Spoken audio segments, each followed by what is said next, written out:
Hello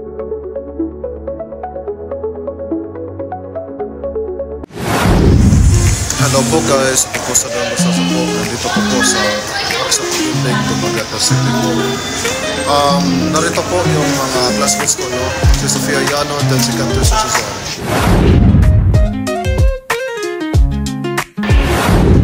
Ito po ay backbar ng Aksa.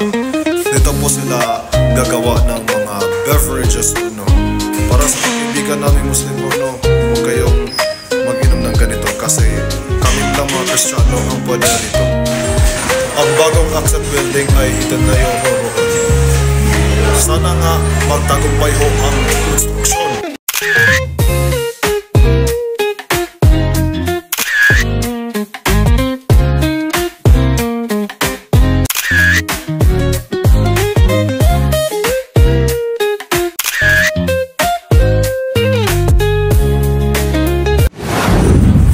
Ito po ay canteen ng Aksa. Sa canteen na ito ho, maaari ka bibili ng mga pagkain na gusto mo.